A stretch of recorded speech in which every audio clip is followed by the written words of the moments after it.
Now we see in verse 5 in the beginning, it says, therefore, put to death your members which are on the earth. Now I like the way the NLT translated because I think that hits more closely to the meaning Paul's trying to drive home.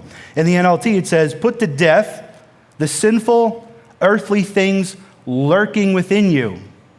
Now I want you to imagine for a second an excavator or any piece of heavy equipment that you're familiar with. I'm going to use an excavator for the illustration. Now an excavator, no matter who builds it, they're all built the same way. It has a set of tracks on the bottom like a tank. It's to move it and propel it and to guide it. Those tracks are attached to a chassis. That chassis is fixed to a body that can articulate 360 degrees around itself. On top of the body, there's an arm with a 3-point pivot system and a bucket. And in the middle, there's a cab for an operator to get in. Now, that excavator was specifically designed to move dirt at a very quick and an efficient rate. That's all it wants to do is dig here and put it over here and dig here and put it over there. That's what the design of the excavator was for. And however this machine was purpose-built, its actions are completely dependent on the operator.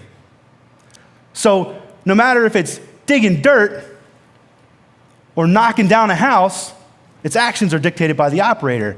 You see, it can do what it was designed to do, or it could destroy a car, or it could rip up a road.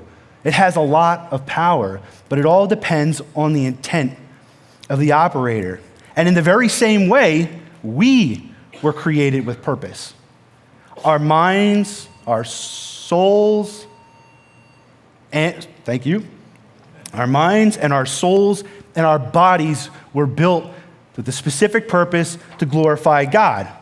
Now, Paul writes in 3:17 in Colossians, he says, and whatever you do, in word or deed, do everything in the name of the Lord Jesus, giving thanks to God the Father through him. And similarly, Paul writes in 1 Corinthians chapter 10, he says, so whether you eat or drink or whatever you do it all to the glory of God. Our operator within us, the operator, the things that drives our limbs, are our desires. Now, our desires can either align with the will of God, or they can align with the impulses of the flesh.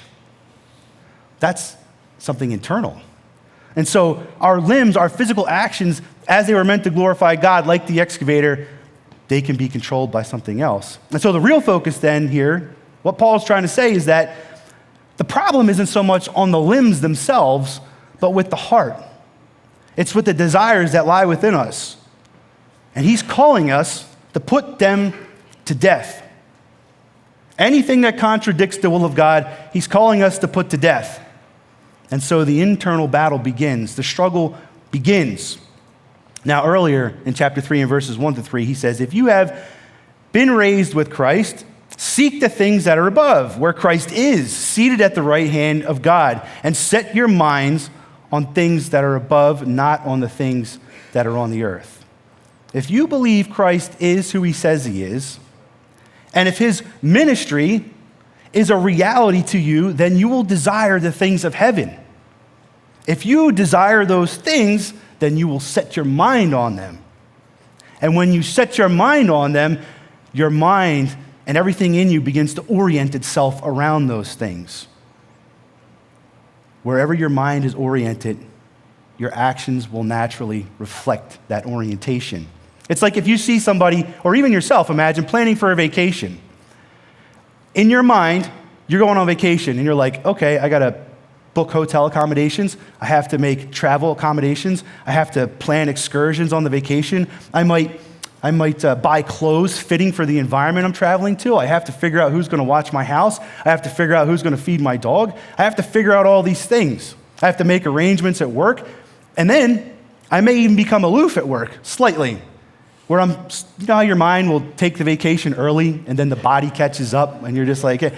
Well, the people that know you and are around you may start to think, what island is this guy on? And he hasn't been here in 2 weeks. And then you find out, oh, he's going on vacation. And that's what I'm talking about. In the same way, the way his mind or her, their mind was oriented around that vacation, their actions started to reflect that.